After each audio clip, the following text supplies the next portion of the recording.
I will never, for the life of me, understand why some of us as black women are desperate enough to feel the need to even go on a black woman hating male podcast.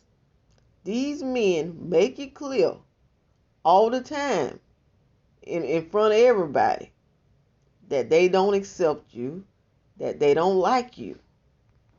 Before you even go on there, you see how they do other dark-skinned women and somehow think that you are the different dark-skinned woman that they're not going to do like that just to get on there and be shown something totally different than what you thought.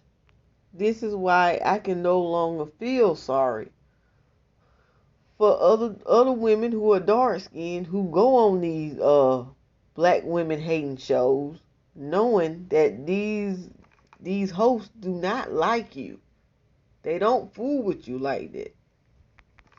Now, this is not me blasting Asian doll, because she did eventually do right by walking off of the show. But I don't feel like I'm wrong for asking the question of why was she even there in the first place? Did she not do her homework and know that these men treat dark-skinned women different from how they treat non-black women? Or did she feel like because she was a star, they wouldn't be rude to her? And why didn't the dark-skinned girl she was taking up for show her the same loyalty? That right there is some mammyism bullshit. You can actually see the mammyism all over her face. I'm not talking about Asian doll, I'm talking about the chick she took up for. When you don't stand for something, you'll fall for anything. And these are the type of women who don't have a backbone, who stands for nothing.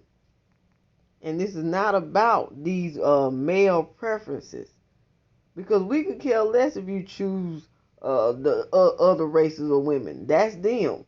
The fact is, you don't have to bash one race of women because you choose other races of women to date. Just because you're not attracted to dark-skinned women doesn't mean you have to disrespect dark-skinned women.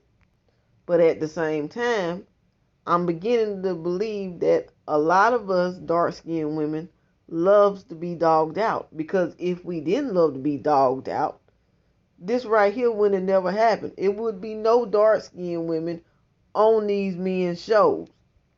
And with situations like this happen, and one dark-skinned woman get dogged out, we would all be on the same page and stand up with that same dark-skinned woman.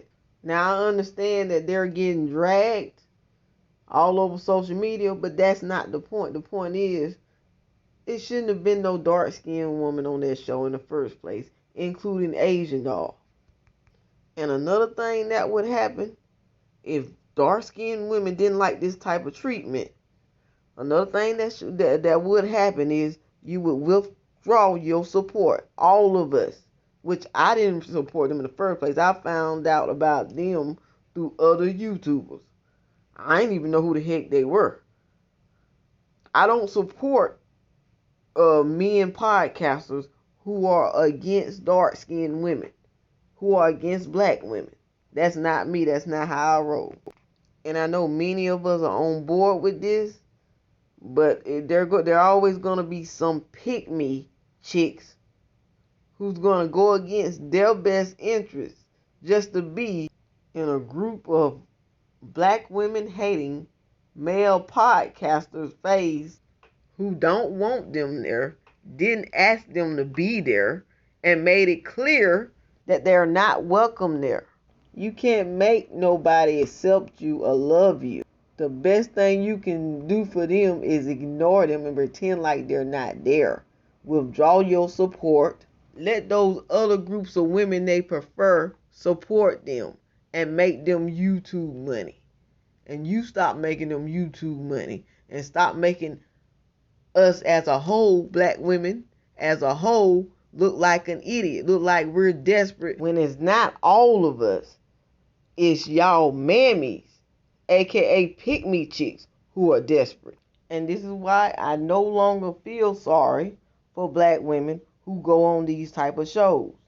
You knew what you were signing up for before you went. You got what you was looking for.